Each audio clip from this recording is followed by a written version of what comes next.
The Charles P. So last I left off, I started on the railing, and I got all of the railing on the ship on both sides. As you can see there, added the I forget what it's called. Where's the instructions? Where was it? Where was it? Where was it? Nope. Ah, there it is.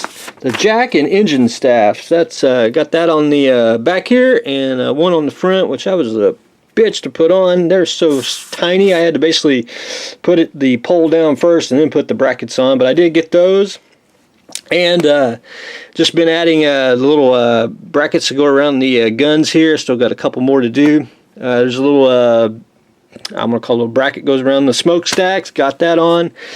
Just a couple more things I need to add, and I'm pretty much done with the photo etch for the ship. So anyway, added the anchors, the anchor cables, which I got the chains. I got to really glue them down a little bit more. I basically put a little drop of glue, put them on, let them dry, and then I'll fold them over to shape. One photo etch I ain't going to put on because it's actually going to be a lot more work than it should be. The little the lifeboats right here, or I like to call them the dinghies.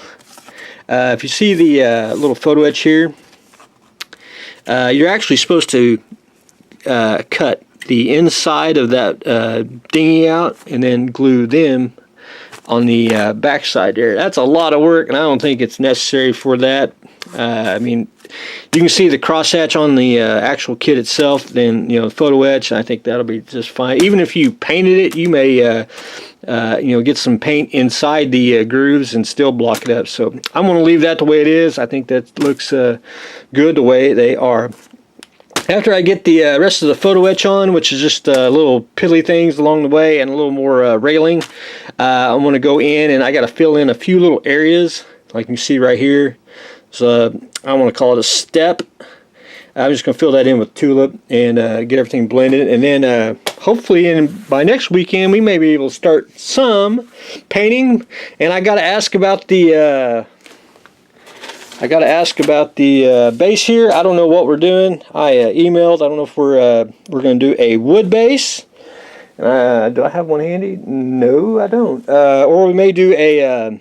Have you seen the plastic cases with the acrylic, clear acrylic, and you get the black base? We may do something like that. I don't know what we're doing. Or it'll be put on the original base. I don't know. I have to see what we are going to do. But anyway, we'll figure that out once we get there. But anyway, Charles P. is taking more shape, and it's got a lot of etch on it. So it's got what I like to call it ship bling. But anyway, other than that, looking good. The airliners, I finished off the Metro. I probably mentioned that yesterday. Not too bad. I want to let that dry. It needs a quick little clear coat. I want to do that once I do this one. The American Eagle, again, I had to go back in and paint the bottom, which I got it that little grayish color on, and we are good to go on it. So now I've started decals, and these are continuous decals. They're basically on, let me get my little cheat sheet here, inkjet paper, which I had to seal it and everything, and I had to cut them in basically a quarter off, and then put the major strip of decal on. And one thing I got to do is, I think what I'm going to do on the next side is I'm actually going to cut it in about 4 places, because you can see where it's crumbling, where it's not getting the actual curve. And I'm going to have to go get Mr. Sharp number 11 knife, which you can tell by this one, it has no tip on it, and it's got a lot of super glue on it because we've been using Mr. Knife as a glue applicator. But anyway, we're going to slice some decals and put some more setting solution on there and get them to curve down just right. But anyway, that's where I'm on that. So we'll try to continue on with the decals this week on the American Eagle. The RC Trans Am, I'm going to call it done. I went back in and I painted the rims silver. Went in and got the pinstripe. There's one actual pinstripe that goes on each side, and I use pinstripe tape that you can buy for automobiles, or not automobiles, car kits, or whatever, drafting. And I use this stuff. I use it for ships a lot too. and just put it on.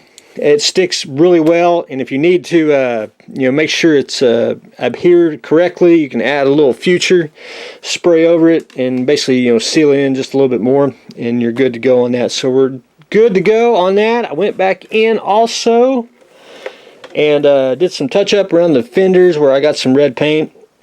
One thing I got to show, I like to be honest here. I tried to get it off, and it was my fault.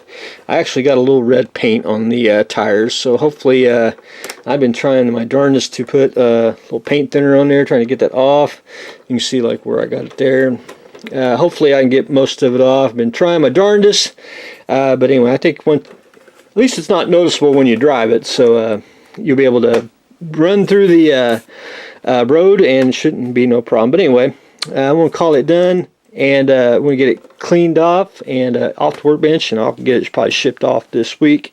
But anyway, other than that, I'm going to let it sit for a day or two, just make sure everything is dry, because nothing beats putting a somewhat dry model in a box with bubble wrap on it, and it's stuck to it. But anyway, other than that, very fun build, and we're going to do another one, and we're going to make it the lights down, and I got to fix the hood on it. But anyway, it'll be the same paint job, but we'll get to that once it gets here. But anyway, that's what I've got going on today. RC Trans Am, all done, ready to go back to its owner. Airliners are taking shape, getting decals duties, and we continue on, adding more photo edge to the Charles P. So that's what we got going on today, so stay tuned for the next exciting episode.